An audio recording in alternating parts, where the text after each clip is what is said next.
Inverter पे है।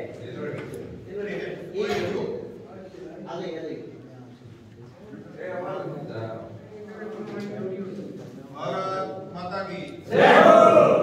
भारत माता की जय हो। भारत पाकिस्तान के इस सीमांत स्थल भक्ति और शक्ति के संगम जिस स्थान को स्थापित 375 में वीर विक्रमादित्य ने उज्जैन से निकलकर हिंगलाज की यात्रा की, सदरश हिंदुस्तान पर अनेक आक्रांताओं के आक्रमण हुए।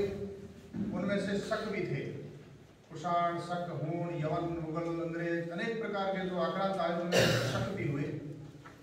बड़ी बर्बर जाति थी शक, और हिंदुस्तान को सांस्कृतिक रूप से नेस्तनाबूद करने का बहुत प्रयास किया गया।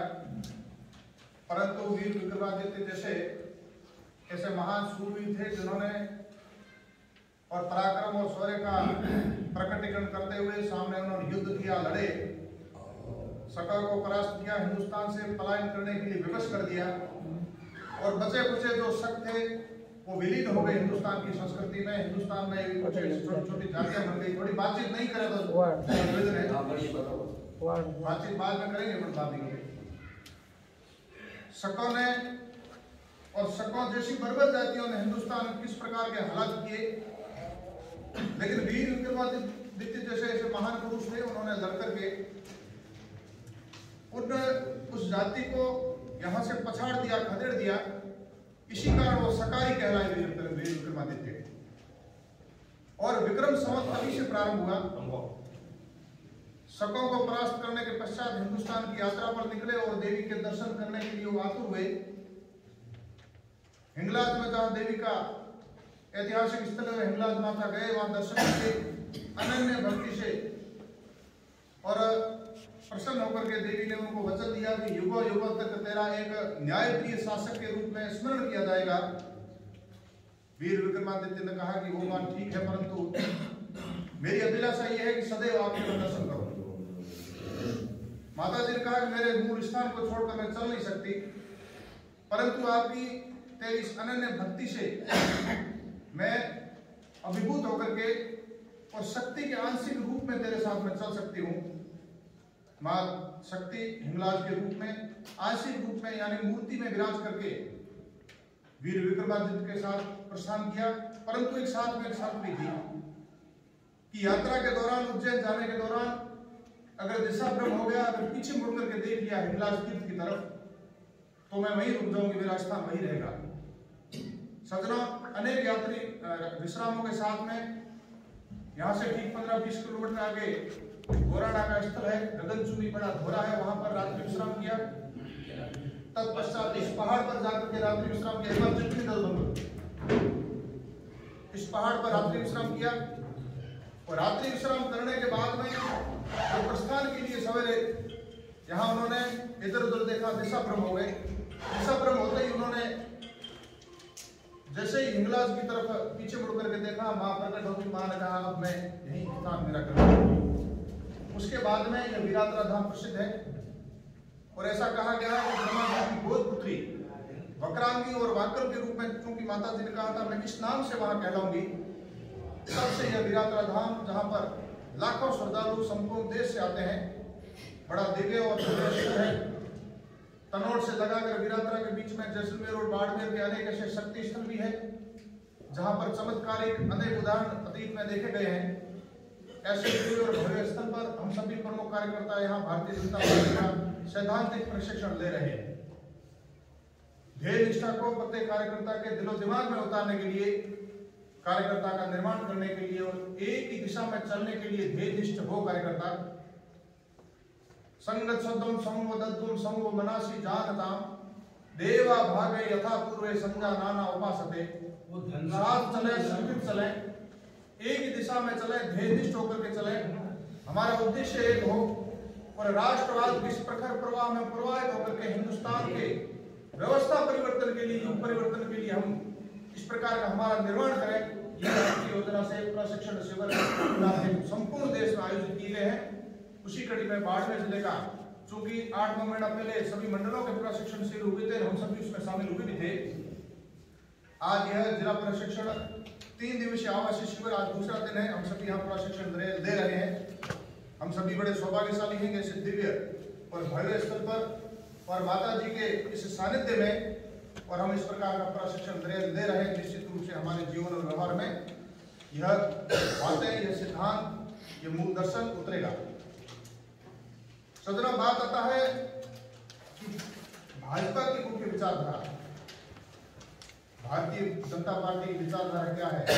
मुझे लगता है कि वर्तमान समय में ठीक से अवलोकन करेंगे तो भाजपा की विचारधारा और भारत की मुख्य विचारधारा जो सनातनी विचारधारा वो एकाकार हो गई है।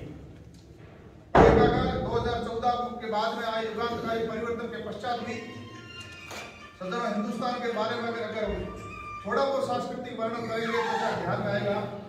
हिमालयम समारभ्य यावदेतु सरोवरम तम देव निर्मितम देशम हिंदुस्तानम प्रचक्षते। हिमालय से लगाकर और आगे हिंद महासागर तक बीच में रहने वाली ये संस्कृति, बीच में रहने वाला ये समाज, बीच में रहने वाली विविधताओं से भरी हुई यह संस्कृति और इस हिंदुस्तान को, देश को आर्यावर्त, जम्बूद्वीप, भरतखंड, भारत और अनेक विविध नामों से जो पुकारा जाता है, निश्चित रूप से हम सौभाग्यशाली है कि इस हिंदुस्तान में जन्मे हैं। क्योंकि देवताओं ने भी कहा है कि हिंदुस्तान में जो जन्मा है हमारे से ज्यादा भाग्यशाली है। विविध प्रकारों से देवताओं की पूजा अर्चना इत्यादि की जाती है, लेकिन देवता कहते हैं कि भारत भूमि में जो जन्मा है वो हमारे से ज्यादा भाग्यशाली है। इसीलिए देवताओं ने वेदों में कहा है गायन्ति देवा किलगित गाने धन्यास्तुते भारत भूमि भागे स्वर्ग अपवर्गा सपद हेतु भूते भवंती भूया पुरुषा स्तुत्वा। इसलिए सदनों हमारी जिम्मेदारी और ज्यादा बढ़ जाती है। हम उन महान ऋषियों, मुनियों, तपस्वियों और महापुरुषों की संतान हैं, उन पूर्वजों के हम वंशज हैं, इसलिए हम सदनों भाग्यशाली है। हम बात करें विचारधारा की, अनेक वर्षों पुराना हमारा जो अनेक युगों पुराना, चाहे सत्य की बात हो, चाहे द्वापर की हो, त्रेता की हो, अनेक महापुरुषों की एक लंबी दीर्घ श्रृंखला रही है। इस हिंदुस्तान की इन्होंने जीवन आहूत किया, बलिदान किया, इसीलिए संस्कृति जिंदा रही है। ऐसा कहा यूनान, मिस्र, रोमा मिट गए जहां से कुछ बात है कि हस्ती मिटती नहीं हमारी हस्ती इसलिए नहीं मिटती कि पीछे लगे ऐसे चित्र, सामने लगे ऐसे चित्र, ऐसे महापुरुष हुए हैं। हे मातृभूमि तेरे लिए मरना ही जीना है और तुझे भूलकर जीना ही मरना है। ऐसे वीर स्वतंत्र वीर सावरकर जैसे महापुरुष जन्मे और बाल्यकाल से ही राष्ट्रीय स्वयंसेवक संघ के प्रचारक बन करके दीनदयाल उपाध्याय जिन्होंने श्यामा प्रसाद मुखर्जी के साथ मिलकर के भारतीय जनसंघ की स्थापना की और भारत माता का संकल्प लेकर के जिन्होंने अपना जीवन आगे बढ़ाया हो, ऐसे महापुरुषों की दीर्घ श्रृंखला रही है। ऐसा दिव्य विचार चला है। बीच में किसी कालखंड में वह क्षरण हो गया उसका और कुछ पराभूत हो गया, क्योंकि हमारा संगठन नहीं था, हम संगठन नहीं थे। किसी का ऊंचा नीचा छोटा छोटा सामाजिक व्यवस्था कहीं कहीं हमारी गड़बड़ाई। इस वजह से बाहरी आक्रांताओं ने मैंने पहले भी वर्णन किया कि कुषाण, शक, हूण, यवन, मुगल और अंग्रेज आए और हिंदुस्तान को रौंदने का प्रयास किया। उसका एकमात्र कारण था कभी कभी संगठित नहीं रह सकता। एक उंगली को कोई भी तोड़ मरोड़ सकता है, लेकिन हम संगठित होकर के, मैंने पहले बताया संगत स्वतंत्र समुद्र वाला जो मूल दर्शन है, संगठित होकर के अगर हम चलते तो निश्चित रूप से यह स्थिति पराभूत होने वाली नहीं आती। केरल जैसे और देवका में सूर्य मंदिर जैसे और अनेक ऐसे हिंदुस्तान में बड़े हमारे मंदिर है, दिव्य स्थल है और हमारी ऐतिहासिक धरोहर खंडित नहीं होती। आक्रांत आकर के, चाहे अलाउद्दीन खिलजी था, चाहे औरंगजेब था, चाहे अकबर था, चाहे तैमूरलंग था, आकर के हिंदुस्तान को खंडित और क्षत करने का ऐसा दुस्साहस नहीं करते अगर हम सदन अगर संगठित होते तो। लेकिन हमारा जो मूल विचार है, हमारा वेदों का जो मूल विचार है, सर्वेषां अविरोधे धर्म कर्म समाप्त, यानी हम सामाजिक रूप से हम बड़े सद्भावी है, सबको साथ में लेकर चलने वाले हैं और राष्ट्रीय रूप से हम बड़े आक्रामक हैं। भारतीय रूप से सहिष्णु है, क्योंकि ये हमारे अतीत रहा, हमारा विचार रहा है। परंतु बीच में किसी कालखंड के कारण ऐसा क्षरण आया, उस क्षरण के कारण 700-800 वर्षों तक इस गुलामी की दास्तां हमने सहन किया, भुगता और हिंदुस्तान में एक तरह से ऐसा कहते हैं कि खेल खेला। केरल से केदार, कच्छ से कामरूप तक उन्होंने देश को पतित करने का भयंकर प्रयास किया गया, लेकिन कुछ ऐसे महापुरुष हुए, उन महापुरुषों की वजह से इस देश निश्चित रूप से बचा। नहीं तो ये अतीत का हिस्सा हो जाता। रोम और मेसोपोटामिया जैसी इतनी महान संस्कृतियों वाले जो बड़े देश थे, वो देश नेस्तनाबूत हो गए, वो पराभूत हो गए। आज उनका इतिहास में कहीं वर्णन नहीं है, ऐसा हमारा भी वर्णन नहीं होता।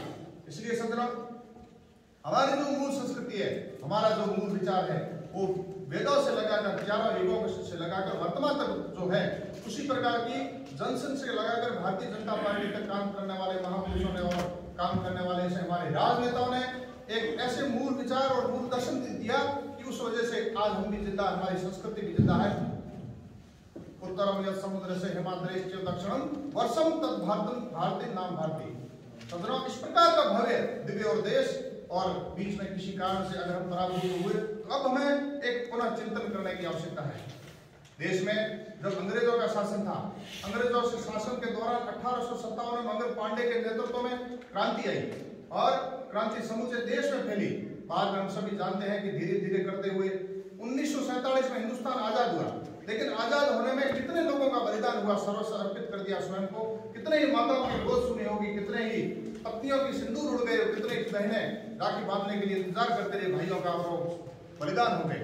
अनेक सारे बलिदानियों के इतिहास में वर्णन नहीं है, बहुत कुछ बलिदानियों का ऐसा इतिहास में वर्णन है जो हमारे घरों में और बड़े संस्थानों में चित्र लगे हुए हैं। बहुत ज्यादा कोई ऐसा वर्णन है जो कहीं अपने को एक ऐसा कहते हैं अदृश्य रूप से देश के लिए स्वयं को आहुत कर लिया। ऐसी एक लंबी परंपरा रही और अंग्रेजी काल में ऐसा रहा। सदनों, दादा भाई नौरोजी, लोकमान्य तिलक, लाला लाजपत राय, महात्मा गांधी, इस प्रकार के जो एक महान सपूत थे, उन सपूतों के नेतृत्व में, और कांग्रेस नामक जो पार्टी थी, हमारे विचार की जहां बात आती है, विचार की जहां चर्चा आती है, कांग्रेस एक राजनीतिक दल नहीं था, कांग्रेस एक आंदोलन था, एक आंदोलन और एक अभियान, एक मंच का नाम था। एक दुर्भाग्य से बाद में जवाहरलाल नेहरू की इस अति महत्वाकांक्षा की वजह से उसने राजनीतिक दल के रूप में एक रूप ले लिया। वो संपूर्ण हिंदुस्तान में बाद में जाकर के उसके प्रति अश्रद्धा भी हो गई। वर्तमान में कांग्रेस की क्या स्थिति हम सभी जानते हैं सदनों। लेकिन इन क्रांतिकारियों के चलते चलते बीच में 1925 में हिंदुस्तान में एक सांस्कृतिक उद्भव हुआ। उद्भव कैसा हुआ कि केशव बलिराम हेडगेवार नामक इंजीनियर हुए। उन्होंने एक संकल्प लिया कि हिंदुस्तान में बाहरी आक्रांता बाहर आकर के हिंदुस्तान को नेस्तनाबूद करने का प्रयास करते हैं, पराभूत करने का प्रयास करते हैं, हमारे को सांस्कृतिक रूप से क्षत करने का इस प्रकार से प्रयास करते हैं। कभी मंदिर तोड़े जाते हैं, कभी बहनों के साथ में सामूहिक रूप से बलात्कार, उनको ले जाकर के पत्नियां बना दिया जाता है, और कभी लाखों की तादाद में जनेऊ ले जाकर के और इस प्रकार से नरसंहार भी हो जाते हैं। आखिर इसका कारण क्या है?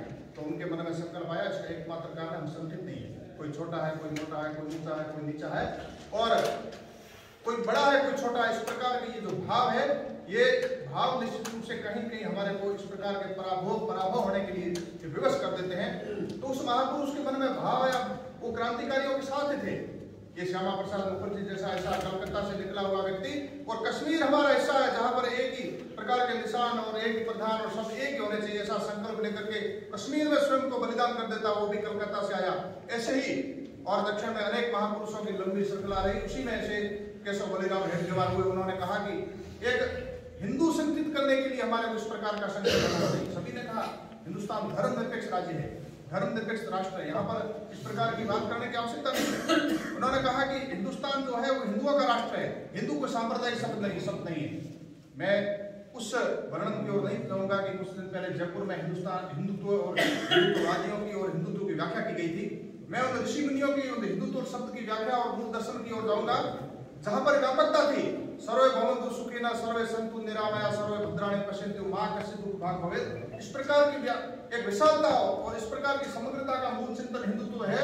वसुधैव कुटुम्बकम वाला जो हिंदुत्व है, उस हिंदुत्व की बात उन्होंने की। सभी को साथ में लेकर के चलने वाले, मत पंथ धर्म सबका मजहब अलग हो सकता है, लेकिन हिंदुस्तान में रहने वाला जो हिंदुस्तान में रहता है वही हिंदू। इस प्रकार का दर्शन लेकर के हिंदू समाज को संगठित करने के लिए जिन्होंने जो प्रण किया, केशव बलिराम हेडगेवार ने सबको एक मंच पर लाकर के इस प्रकार का प्रयास किया। सबने विरोध किया, संभव नहीं।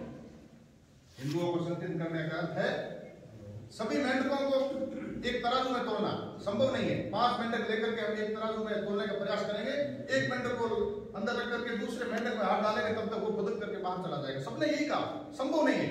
मतीरे का भारा, हम मतीरे का भारा नहीं बांध सकते, इतना असंभव है। लेकिन उन्होंने कहा कि मैं इस कार्य को करके रहूंगा। और सबने कहा कि ये हिंदुत्व वाली बात ये ठीक नहीं, सांप्रदायिक बात है। तो उन्होंने कहा हिंदुत्व की सांप्रदायिक बात नहीं है। उन्होंने कहा ऐसे टेबल करके और टेबल पर मुट्ठी ठोक करके कहा कि भारत हिंदू राष्ट्र है, हिंदू राष्ट्र रहेगा। उसके लिए प्रयत्न करने वाले कुछ महापुरुषों ने पहले प्रयत्न किए, मैं भी प्रयत्नरत रहूंगा। जिनको सहयोग करना मेरे साथ चले आए और जिनको सहयोग नहीं करना ठीक नहीं लगता अपना काम करें। समुद्र क्रांतिकारी अंग्रेजों को खदेड़ने के लिए संपूर्ण देश में काम कर रहे थे, तो उन्होंने कहा अपना अपना काम कीजिए, मैं इस प्रकार का काम करूंगा, क्योंकि सारी समस्याओं का स्थायी समाधान है हिंदू समाज। लेकिन हिंदुत्व शब्द का मूल दर्शन क्या है, उसका अर्थ क्या है और हिंदुत्व क्या है, ऐसे बहुत सारे अगर विषयों का हम ठीक से विश्लेषण करेंगे। सज्जनों, हिंदू का मतलब क्या है? हिंदू का मतलब है आसिंधु सिंधु पर्यंत यस्य भारत भूमि का पितृभू पुण्य भूष्टेव सवै हिंदू रीति स्मृतः। इस मातृभूमि को, इस पवित्र माने, अपनी जननी माने, एक जन्मभूमि भारत, एक कर्म भूमि भारत, एक वंदनीय भारत, अभिनंदनीय भारत। इस प्रकार से इस मातृभूमि के प्रति जो श्रद्धा व्यक्त करे वो हिंदू है। हिंदू सबको साथ में लेकर चलने वाला है। हिंदुत्व की व्याख्या स्वामी विवेकानंद ने शिकागो में 1893 में विश्व धर्म सम्मेलन में की थी। उन्होंने 5 मिनट का समय देने का आग्रह किया, 5 मिनट नहीं किया, क्योंकि हिंदुस्तान को उस समय लड़रियों का देश कहा जाता था। हिंदुस्तान के प्रति संपूर्ण विश्व में एक मजाकिया लिहाज में संबोधित किया जाता था कि स्वामी विवेकानंद को जैसे बहुत ज्यादा आग्रह करने पर 5 मिनट का समय दिया। बाद में जैसे हिंदुस्तान के मूल दर्शन हिंदुत्व और यहाँ की मानवता का वहां पर उन्होंने जैसे मंच पर विवेचना करनी प्रारंभ की, तो उन्होंने 18 दिन तक वहां पर भाषण दिए। सदन वो है हिंदुत्व। अगर वो हिंदुत्व सांप्रदायिक होता तो आज अमेरिका महाशक्ति है, और हम सभी जानते हैं कि संपूर्ण विश्व में ईसाई सबसे ज्यादा ताकत है, वो बंद नहीं देते। अगर हिंदुत्व शब्द जो राहुल गांधी ने कहा वैसा अगर हिंदुत्व शब्द होता, वैसा अगर मूल दर्शन होता, वो इस प्रकार से 18 दिन बोलने का समय नहीं देते, लेकिन उन्होंने समय दिया। सज्जनों, यह हिंदुत्व वो है। औरंगजेब के पोता और पोती को दुर्गादास जी ने गिरफ्तार कर लिया, अपने शिविर में रखा और 18 साल तक की आयु तब तक उन्होंने इस्लामिक रीति रिवाज से शिक्षित दीक्षित करके वापस घर लौटाया। वो हिंदुत्व है। सदना हिंदुत्व वो है। महाराणा प्रताप के लड़के अमर सिंह ने खान खाना की पुत्र वधू को शिविर में लेके आया, लेकिन लाने के बाद में ससम्मान वापस छोड़ा। वो हिंदुत्व है। हिंदुत्व वो नहीं है कि अकबर की हरम में ले जाकर के अकबर हिंदुओं की उन महिलाओं को ले जाकर के पत्नियां बनाता था, वो उस धर्म की मैं चर्चा नहीं करूंगा। लेकिन यह हिंदुत्व वह है, इसकी विशालता है, पराकाष्ठा है, और मूल दर्शन जो हिंदुत्व का सर्वश्रेष्ठ है, उस हिंदुत्व की बात की थी केशव बलिराम हेडगेवार ने। और राष्ट्रीय स्वयंसेवक संघ की विजयादशमी 1925 के दिन स्थापना करके हिंदू समाज को संगठित करने का प्रयास किया कि विविधताओं से भरा हुआ देश है। खान पान अलग हो सकता है, रहन सहन अलग हो सकता है, खान पान और भौगोलिक स्थिति अलग हो सकती है। कहीं पठार है, कहीं मैदान है, कहीं समुद्र है, कहीं रेत के टीले हैं, राजस्थान मरुस्थल की तरह, लेकिन अंततः भारत एक है जो जिस पथ से आए साधक केंद्र बिंदु पहुंचेगा। यह हिंदुत्व है। एकम सद्विप्रा बहुधा वदन्ति, यह हिंदुत्व है। हमारे को एक ही स्थान पर जाना है, जाने के रास्ते अलग अलग हो सकते हैं। बिरादरा जाना है, कोई गडरा से आएगा, कोई गुजरात से आएगा, कोई शेरवा से आएगा, कोई बाड़मेर से आएगा, कोई कापरा से आएगा, लेकिन जाना बिरादरा है। कोई भी मत पंथ संप्रदाय अपना अपना धर्म निभा सकते हैं, अपनी अपनी पूजा पद्धति कर सकते हैं, अपनी अपनी उपासना पद्धति अलग अलग हो सकती है, लेकिन जाने का स्थान एक है। यह हिंदुत्व मानता है। इसलिए हिंदुत्व विशाल है, हिंदुत्व समग्र है। उस हिंदुत्व की स्थापना करने के लिए, उस हिंदू समाज को संगठित करने के लिए केशवराव बलिराम हेडगेवार ने 1925 में राष्ट्रीय स्वयंसेवक संघ की स्थापना की। सात्विक कार्य करने में बहुत कठिनाई आती है। आज हम शिविर हमने लगाए 172 की संख्या अपेक्षित है, लेकिन मुझे लगता है कल से 50, 55, 60 में हम इधर उधर हो रहे हैं, कुछ जा रहे हैं, कुछ आ रहे हैं, संख्या वही संतुलित हो रही है। इसलिए सात्विक कार्य करने में बहुत कठिनाई आती है। एक शाश्वत सत्य है। इसलिए वो एक काम सतत चलता रहा, और ऊपर से इस प्रकार के क्रांतिकारी संपूर्ण देश को आजाद करने के लिए और अंग्रेजों को खदेड़ने का निरंतर कार्य कर रहे थे। वो शुभ दिन आया, 15 अगस्त 1947 को भारत स्वतंत्र हो गया। आज हम जिस आजादी के अमृत महोत्सव को मनाने जा रहे हैं 2022 में, वो 1947 को दिन है, और संपूर्ण देश में एक खुशी का माहौल, प्रसन्नता का माहौल। परंतु एक दुखद घटना क्या हुई? दुखद घटना ये हुई कि जिस कांग्रेस के बैनर तले, जिस एक संगठन के बैनर तले आजादी की लड़ाई लड़ी गई, अनेक महापुरुषों ने उस आजादी की लड़ाई में जीवन आहुति कर दिया, बलिदान कर दिया, उस कांग्रेस नामक एक संगठन को राजनीतिक दल के रूप में महात्मा गांधी के सामने जवाहरलाल नेहरू ने बड़ी जिद करके वो राजनीतिक रूप के रूप में बदल दिया। उस समय कांग्रेस के 2 बड़े चेहरे थे, सरदार वल्लभ भाई पटेल और पंडित नेहरू। सरदार वल्लभ भाई पटेल का चरित्र अलग प्रकार का था। वो कर्मठ लोह पुरुष थे और राष्ट्रवाद उनके जीवन में प्रवाहित हो रहा था। और नेहरू एक पाश्चात्य संस्कृति के अनुगामी, उनके न तो हिंदू थे, न मुस्लिम थे, न ईसाई थे, न पारसी थे, न यहूदी थे, पता नहीं किस धर्म से थे, लेकिन उन्होंने जिद करके और तथाकथित धर्मनिरपेक्षता और सांस्कृतिक राष्ट्रवाद के उलट उन्होंने पाश्चात्य संस्कृति अपनाते हुए और उन्होंने जिद करते हुए एक किसी वरिष्ठ पत्रकार ने महात्मा गांधी से पूछा कि आपने पंडित जवाहरलाल नेहरू को उत्तराधिकारी क्यों बनाया? महात्मा गांधी के जो उत्तर के जो शब्द थे वो चिंतन करने योग्य। उन्होंने कहा कि मेरे को पसंद करने वाला एकमात्र ही अंग्रेज है। यानी पंडित जवाहरलाल नेहरू को भी उन्होंने अंग्रेज की संज्ञा दी। जिस प्रकार से देश के हमारे हिंदुस्तान के प्रति अंग्रेजों का व्यवहार था वैसा नेहरू का माना, लेकिन उन्होंने कहा कि मेरे पक्ष में एकमात्र अंग्रेज है, इसलिए मैंने उनको उत्तराधिकारी बनाया। आप कल्पना कीजिए उस समय की अंग्रेजों द्वारा कांग्रेस को सत्ता सौंपना एक सार्वभौम सत्यता थी और बड़ी विडंबना थी। दादा भाई नौरोजी, लाला लाजपत राय, सुभाष चंद्र बोस और इन सभी महापुरुषों के बैनर तले चलने वाली उस कांग्रेस को एक सत्ता के रूप में, राजनीतिक रूप में परिणित करके और वंदे मातरम भारत माता के जो जयकारे थे उनको विस्मृत कर दिया गया। हमारा जो राष्ट्रवाद है उसको विस्मृत कर दिया गया। अनेक महापुरुषों का जो बलिदान उसको विस्मृत कर दिया गया। तो देश में उस समय 3 प्रकार की ऐसी विचारधारा स्थापित हो गई। कांग्रेस, समाजवाद, साम्यवाद। कांग्रेस ने अपने को लोकतांत्रिक समाजवाद कहा, समाजवादी ने अपने को भारतीय समाजवादी कहा, साम्यवादी ने अपने को वैज्ञानिक समाजवादी कहा। यानी समाजवाद, पूंजीवाद स्थापित हो चुका था। राष्ट्रवाद नाम की उस समय कोई चीज नहीं थी। वो अपने अपने प्रकार से शासन कर रहे थे। बीच में स्वतंत्र पार्टी बनी, वो भी कहीं कहीं इस प्रकार से पाश्चात्य संस्कृति की अनुगामी थी। वो तथाकथित धर्म निरपेक्षता, पंथ निरपेक्षता की अनुगामी रही। ये भारतीय जनसंघ बाद में बना। जिस प्रकार मैंने पहले हिंदुत्व का वर्णन किया, ऐसे ही समतामूलक समाज, दलित, वंचित और पिछड़ों के लिए आवाज उठाने वाले और उनका उद्धार करने के लिए बाबा साहेब भीमराव अम्बेडकर और श्यामा प्रसाद मुखर्जी प्रथम केंद्र सरकार में दोनों मंत्री थे। लेकिन तुष्टीकरण और तथाकथित इस प्रकार की पाश्चात्य शैली में शासन करने वाले उस सरकार से रूठ करके, असंतुष्ट होकर के उन्होंने वहां से इस्तीफा दे दिया।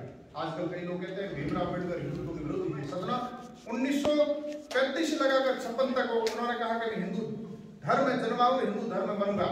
बहुत सारे हैदराबाद के मुल्ला मौलवियों और अंग्रेजों ने बड़े बड़े पोप और जितने भी होते हैं इनके धर्म गुरु, उन्होंने बहुत प्रलोभन दिए। आपको बहुत सारी सत्ता के लिए, पैसों के लिए बहुत सारा प्रलोभन दिया। नहीं, हिंदू धर्म में जन्मा हूं, हिंदू धर्म में बनूंगा। मैं एक बिंदु परिपूर्ण सिंधु है हिंदू समाज मेरा, मैं समष्टि के लिए व्यष्टि का कर सकता बलिदान है। ऐसे थे बाबा साहेब भीमराव अम्बेडकर। उनका मूल दर्शन ये हिंदुत्व था। सजन ये हिंदुत्व। और श्यामा प्रसाद मुखर्जी और डॉक्टर भीमराव अम्बेडकर ने महापुरुष त्याग पश्चात उस समय चूंकि राष्ट्रीय स्वयंसेवक संघ से बार बार अनेक इस प्रकार के जो लोग थे सरकार से असंतुष्ट थे, वो जाकर के अलग राजनीतिक दल बनाने की और संघ द्वारा राजनीतिक दल बनाना या संघ को राजनीतिक दल बनाना, इस प्रकार की पुरजोर बात उठ चुकी थी। पूज्य केशव बलिराम हेडगेवार जी के बाद में जो गुरु गोलवलकर जी हुए, द्वितीय सरसंघ चालक जी, उनसे डॉक्टर श्यामा प्रसाद मुखर्जी ने मिलकर के उन्होंने कहा कि समय की आवश्यकता है, एक अलग से राजनीतिक दल बनाने की आवश्यकता है। नहीं तो हिंदुस्तान इतने महापुरुषों का बलिदान, इतने देश में बहुत सारे जो देश को आजाद करने के लिए जो दीवाने हो चले थे, वो भोग लालसा क्यों चले गए? वो अपना कर्तव्य चित्त कर चुके हैं, अपने कर्तव्य भूल चुके हैं, विस्मृत कर चुके हैं। इसलिए हिंदुस्तान में राजनीतिक रूप से शुचिता लाने के लिए, राष्ट्रवाद जगाने के लिए हमारे को अलग से राजनीतिक दल बनाने की आवश्यकता है। 1991 में भारतीय जनसंघ की स्थापना में संग्राम, अटल बिहारी वाजपेयी, बलराज जी, भंडारी जी, दीनदयाल जी ऐसे प्रचारक देकर के और राष्ट्रीय स्वयंसेवक संघ ने उस विपरीत परिस्थितियों में और श्यामा प्रसाद मुखर्जी के नेतृत्व में भारतीय जनसंघ की स्थापना हुई। और केवल 2 सीटें, यानी उन्होंने विजय कभी देखी नहीं। 2 सीटों से लगाकर 3 तक की हमारी जो ये दुर्जय यात्रा है, ये सामान्य नहीं थी। वाजपेयी जी ने कहा था, थे अकेले हुए वितने तब नहीं डरे तो भला अब क्यों डरेंगे। विरोधों के सागर में चट्टान है हम, जो हमसे टकराएगा मौत अपनी मरेगा। लिया ध्वज हाथ कभी न झुकेगा, न सूरज के सम्मुख अंधेरा टेकेगा। बट रहा है कदम कभी न रुकेगा, निडर है हम, अमर है हम, सर पर वरद हस्त जो करता कदर में लगता। दृढ़ विश्वास कितना था, आत्मबल कितना था। विपरीत परिस्थितियां थी चारों तरफ और विज्ञापन टिप्पणियां की जाती थी। सत्ता नाम की चीज कहाँ है? आज अनुकूलता, आज चारों तरफ हम देखते हैं कि जहां कभी आज 172 की हमारी सूची बनाई है, लेकिन बहुत सारे प्रमुख कार्यकर्ताओं का फोन आएगा, हमें भी आना है, वहां हम अपेक्षित है क्या? तो सदना यह अनुकूलता जो आई है 5-7 महापुरुषों के जीवन के बलिदान की वजह से आई है। भारतीय जनसंघ बना, उसके बाद में ये भारतीय जनता पार्टी बनी। वर्तमान की ये जो हमारी यात्रा है बहुत कठिन यात्रा है, ये सामान्य यात्रा नहीं। और बीच में एक इस प्रकार का राजनीतिक शून्यता वाला समय आया कि साम्यवाद, समाजवाद, पूंजीवाद, एक इस प्रकार की विचारधाराओं ने हिंदुस्तान में पैर पसार लिए। लेकिन बाद में धीरे धीरे विचार शून्य जो राजनीतिक दल थे, भारत की लोकतांत्रिक व्यवस्था में एक ऐसी आवश्यकता महसूस हुई कि कोई न कोई नई विचारधारा है। यही भारतीय जनसंघ नामक जो विचारधारा है, जो एक पंडित दीनदयाल उपाध्याय द्वारा, डॉक्टर श्यामा प्रसाद मुखर्जी द्वारा एकात्म मानववाद के दर्शन को लेकर के मनुष्य के कल्याण के लिए व्यष्टि, समष्टि और परमष्टि के मूल दर्शन को अनुगामी करते, उसका अनुसरण करते हिंदुस्तान के सर्वांगीण विकास के लिए, मानवीय उत्थान के लिए, केवल हिंदुस्तान ही नहीं बल्कि उस समय जब शिकागो में 1893 में स्वामी विवेकानंद ने कहा था कि मानवता का पुजारी हिंदुस्तान, यहाँ मानवता की पूजा हो जाती है। इसलिए यह जो एक राजनीतिक दल आया, इस राजनीतिक दल ने हिंदुस्तान में एक धीरे धीरे एक परिवर्तन की आहट लाई और समूचे हिंदुस्तान में एक आशा की लहर दौड़ी। एक चारों तरफ उम्मीदें नजर आने लगी, ये राजनीतिक दल कुछ करे, क्योंकि सांस्कृतिक राष्ट्रवाद, अर्थायम, स्वदेशी, इस प्रकार के जो एक भाव थे, उन भावों ने और जो शून्यता थी, उस शून्यता को इस सांस्कृतिक राष्ट्रवाद और एकात्म मानववाद ने धीरे धीरे भरने का प्रयास किया। और बाद में वर्तमान की जो अनुकूलता है, ये अनुकूलता सदनों सामान्य नहीं है। पथ अंत्योदय, प्रण अंत्योदय, लक्ष्य अंत्योदय, सबका साथ, सबका विकास और सबका विश्वास, ये वाजपेयी जी से लगाकर और नरेंद्र मोदी जी की जो यात्रा है बहुत कठिन यात्रा नहीं, कांटों भरा ताज था। झंझा के भीषण झोंकों में, शस्त्रों की तीखी नोकों में, दूसरा यात्रा और शोकों में जीवन भरकर लड़ते जाना, बढ़ते जाना, इस प्रकार से बढ़े हैं। अनेक प्रकार विभिन्न कठिनाइयों के थपेड़े जले हैं और उपेक्षाओं के दंश जले हैं, तब जाकर के आज इस अनुकूलता के हम दिन देख रहे हैं। इस प्रकार के कष्ट हमारे जो महापुरुषों ने झेले और आज हमारी भाजपा की जो विचारधारा है वो भारत की विचारधारा बन चुकी है। एक सांस्कृतिक राष्ट्रवाद, हिंदुत्व, मानवता और एक सबका उत्थान करना, सबका कल्याण करना, अंतिम पायदान तबके पर जो बैठा है उसके कल्याण के लिए कैसे विचार करना। आज नहीं सामने पहले विषय अंत्योदय वाला, ये अंत्योदय सामान्य नहीं है, सदरा अंत से उदय, शून्य से सृष्टि खड़ी करनी है। ये कल्पना हम चित्र से कर सकते हैं, ये सामान्य बात नहीं है। इस प्रकार से हमारे कार्यकर्ताओं ने लंबे प्रवाह में आज जाकर के अनुकूलता खड़ी की है। ऐसी अनुकूलता कोई सामान्य बात नहीं है। इस अनुकूलता में अनेक बलिदान, अनेक वर्ष और लंबा चौड़ा दीर्घकालिक समय लगा है। इस समय के कारण ही और आप जैसे ऐसे कार्यकर्ताओं ने आपके एक समर्पण भाव से आज 303 सीटें आई, 2 से लगाकर 303, ये सामान्य बात नहीं है। एक बहुत बड़ा आमूलचूल हिंदुस्तान में परिवर्तन हुआ, सांस्कृतिक रूप से, राजनीतिक रूप से, सामाजिक रूप से, धार्मिक रूप से और आध्यात्मिक रूप से। आज संपूर्ण देश में साधु संत बोलने लग गए हैं, ऐसा पहले नहीं था। 2014 के पहले साधु संत, आप सभी मोदी जी के साधु संत खुल करके नहीं बोलते थे, आज खुल करके बोलते हैं। भारतीय जनता पार्टी है वही देश का उद्धार कर सकती है। राजनीतिक रूप से इस प्रकार से संत एक पक्षी कभी नहीं बोलते थे, लेकिन 2014 के बाद में वास्तव में जो परिवर्तन आया, एक आमूलचूल परिवर्तन आया, एक दिव्यता आई, भव्यता आई। ऐसा परिवर्तन देख करके संतों ने देखा कि हमारा भी जीवन सार्थक हो रहा है। निश्चित ही किसी भी हमारे कार्यक्रम, बैठक और बड़े सम्मेलन में हम संतों से आग्रह करते हैं वो बिना हिचकिचाहट के, बेहिचक आकर के हमारे मंचों पर उस मंच को शेयर करते हैं।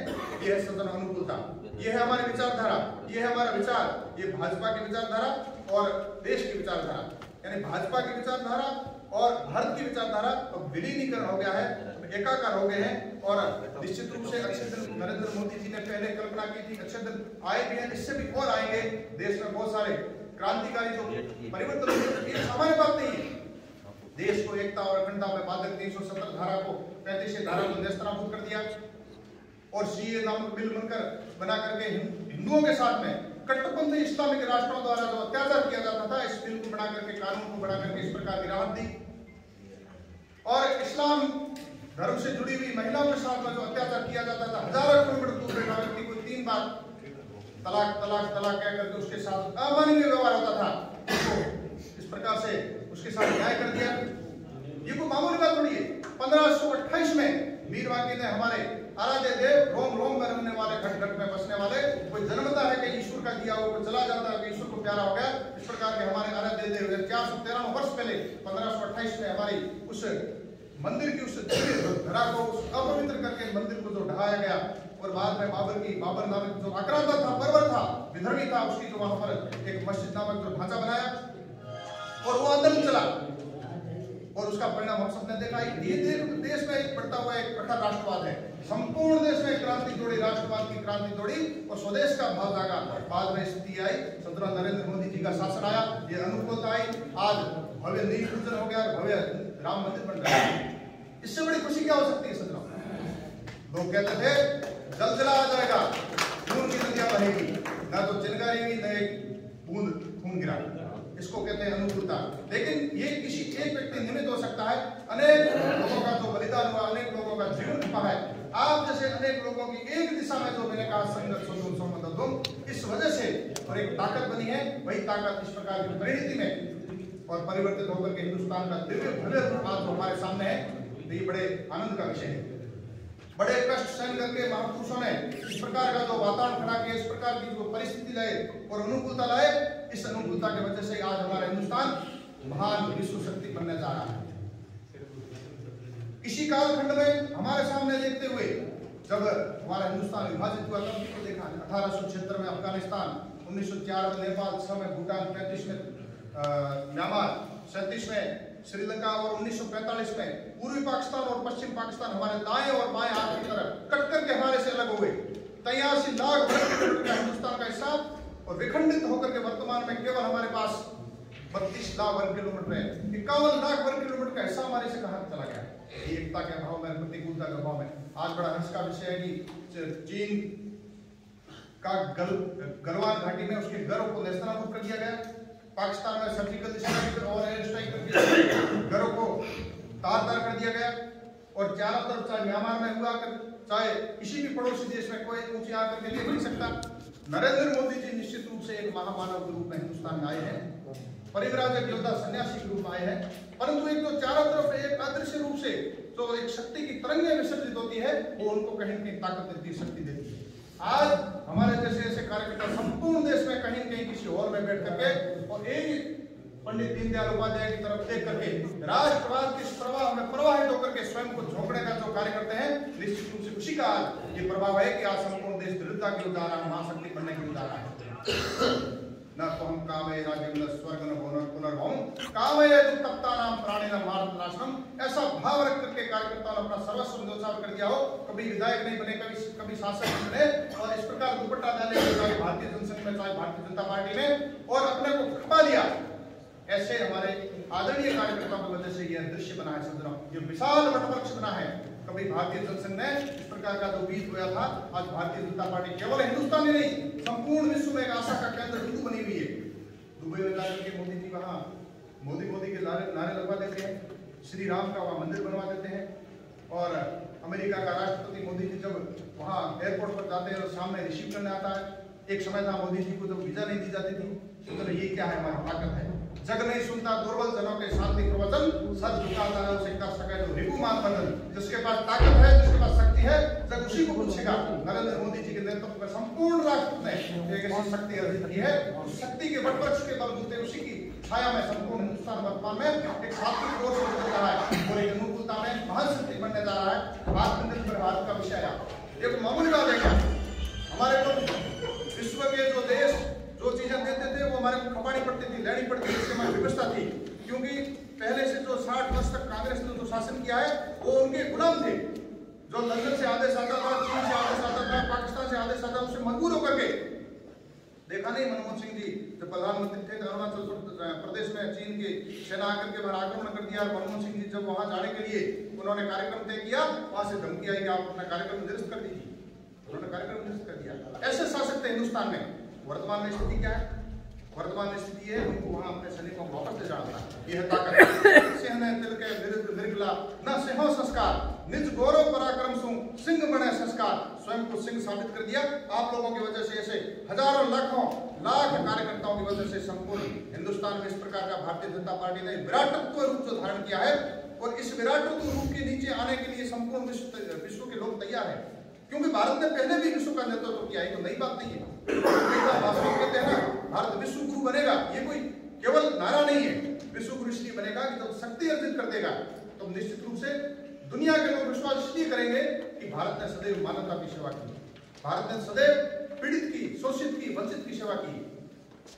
इसलिए सदन इस अनुकूलता के वातावरण को हम अहंकार रूप में नहीं लें, सेवा रूप में लें कि सेवा करने का हमारे को अवसर मिला महापुरुषों की वजह से हम उस कदम पर चले हैं, उस त्याग समर्पण और उस कदम पर चले हैं, और उस कदम पर चलने की वजह से इन महापुरुषों के त्याग और समर्पण की वजह से हमारे को कर्तव्य करने का तो अवसर मिला है। हम बड़े भाग्यशाली हैं। उस दिव्यता भव्यता वाले इस वातावरण में भाजपा की जो विचारधारा है, सांस्कृतिक राष्ट्रवाद, स्वदेश, आत्मनिर्भरता और इस प्रकार की एक दिव्यतम भव्यतम वातावरण में हम सभी भारतीय जनता पार्टी के अच्छे से अच्छे कार्यकर्ता बने, ऐसे हमारे को प्रयास करने चाहिए। और राष्ट्रवाद का भाव निश्चित रूप से हमारे रोम रोम में रहना चाहिए। देश रक्षा समम पुण्यम, देश रक्षा समम व्रतम, देश रक्षा समम योगो, दृष्टो नेव च नेव च, दृष्टो नेव च नेव च। जय हिंद, जय भारत।